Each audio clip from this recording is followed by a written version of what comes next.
মুরগির মাংস তো প্রায় 7 দিনে দেখা যায় যে 2 থেকে 3 দিন রান্না করা হয়। 2 দিন তো রান্না করা হয়ই।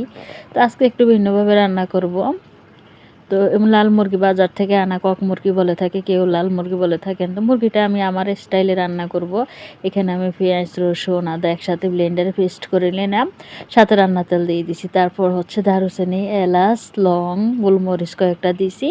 এগুলো গোলমরিচ আর লংটা দিলে আমার কাছে খুবই ভালো একটা ফ্লেভার লাগে মাংসের মধ্যে। সাথে মরিচের গুঁড়া, হলুদের গুঁড়া, জিরার গুঁড়া, ধনিয়ার গুঁড়া, তারপরে দিয়ে দিব লবণ পরিমাণ মতো। মোটামুটি আমার যখন সব রকম মশলা দেওয়া হয়ে যাবে তখন একটু পানি অ্যাড করে নিব। পানিটা অ্যাড করে মশলাটা কষিয়ে রান্না করব। আমার কাছে মশলাটা কষিয়ে রান্না করলে দেখতে ভালো লাগে, খেতেও রান্নাটা সুস্বাদু হয়। তো মশলাটা কষানোর জন্য দিয়ে দিলাম, দেখতে পাচ্ছেন সুন্দরভাবে কিছুক্ষণ কষিয়ে নিব। এখন আমার মশলাটা কিন্তু কষানো হয়ে গেছে। তো মশলার ওপর দিয়ে যখন তেল বেশি ওঠে, মশলাটা ভালোভাবে কষানো হয়ে যায়। এখন মাংসটা দিয়ে দিব আগে। সুন্দরভাবে পারফেক্টলি মশলাটা কষানো হয়ে গেছে। তো মুরগির মাংস আমি আমার পরিমাণ মতো নিয়ে নিচ্ছি। মাংসটাকে হচ্ছে এখন কিছুক্ষণ 2 থেকে 3 মিনিট আগে মশলার মধ্যে কষিয়ে নিব। আমি মাংসটা রান্না করব পেঁপে দিয়ে। একটা পেঁপে ছিল ঘরের মধ্যে। পেঁপে দিয়ে মাংস রান্না করলে আলুর থেকেও আমার কাছে অনেক বেশি মজা হয়, অনেক অনেক বেশি সুস্বাদু হয় পেঁপেটা খেতে। মাংসটাও ভালোই হয়। তো মশলাটা জাস্ট একটু বাড়িয়ে দেওয়া লাগে।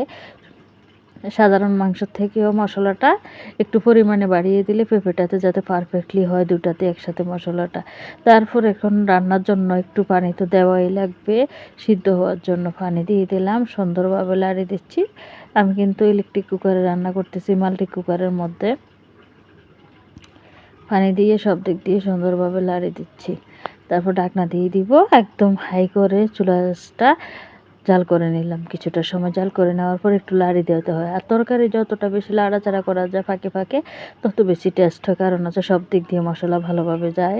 তো আমি সেমভাবে হচ্ছে কিছুক্ষণ পর পর লাড়ি দিই। লাড়ি দেওয়ার পর আবারও ঢাকনা দিয়ে দিব, যেহেতু আমার পেঁপেটা সিদ্ধ হবে, মাংসের মধ্যে ভালোভাবে কষা মশলাটা যাবে, যার কারণে অনেকক্ষণ ধরে সিদ্ধটা করা লাগবে। তো এই ফাঁকে আবারও লাড়ি দিচ্ছি।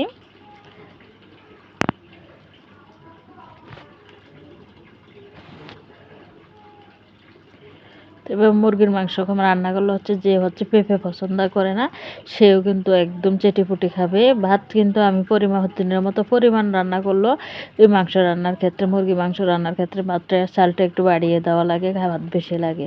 তো আমার দেখতে পাচ্ছেন একদম সুন্দরভাবে মুরগির মাংস রান্নাটা হয়ে গেল পেঁপে দিয়ে, জাস্ট অসাধারণ হয়। এভাবে রান্না করে একবার খেয়ে দেখবেন। তো ভালো থাকবেন সবাই, আজকের মতো এই পর্যন্ত।